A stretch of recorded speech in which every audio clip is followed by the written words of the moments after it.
ఆయా స్థానిక సంఘాల్లో నేను మీకు ఇన్ని కొత్త కొత్త విషయాలు చెప్తున్నా, ఇంత లోతైన మర్మాలు చెప్తున్నాను, మీరు ఎందుకు మారట్లేదంటే నీ బతుకు బాగాలేదు.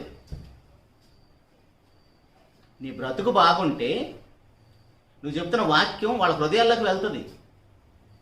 నువ్వు ఎంత లోతైన విషయాలు చెప్పినా, ఎన్ని మర్మాలు చెప్పినా నీ ఎదుట ఉంటున్న విశ్వాసులు మారటం లేదు, వాళ్ళ మనసులో మార్పు అనేది రావటం లేదంటే కారణం నువ్వే కనపడుతున్నావు, నీ జీవితమే కనపడుతుంది. ఓహో, ఇంత చెప్తున్నా ఈయనే ఇలా బ్రతుకుతున్నాడు కదా, మనం కూడా వింటూ మనకు నచ్చినట్టుగా మనం బ్రతకొచ్చు అనుకుంటున్నారు.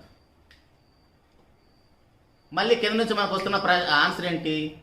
వాళ్ళలో కొంతమంది 2 గ్రూపులుగా డివైడ్ అయిపోయి, ఆ సేవకుడు ఎలా ఉంటే నీకెందుకు, మంచి వాక్యం చెప్తున్నాడు కదా, తీసుకోవచ్చు కదా అంటారు.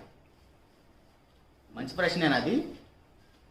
హైదరాబాద్లో పుల్లారెడ్డి స్వీట్ చాలా ఫేమస్ కదా, ప్రపంచ దేశాలకు వెళ్తుంది కదా. నా చేతి నిండా గజ్జి, కురుపులు, రసం గారుతా ఉంది. ఆ కురుపులతోటి ఆ స్వీట్ తీసుకొచ్చిస్తే మీరు తీసుకుంటారా?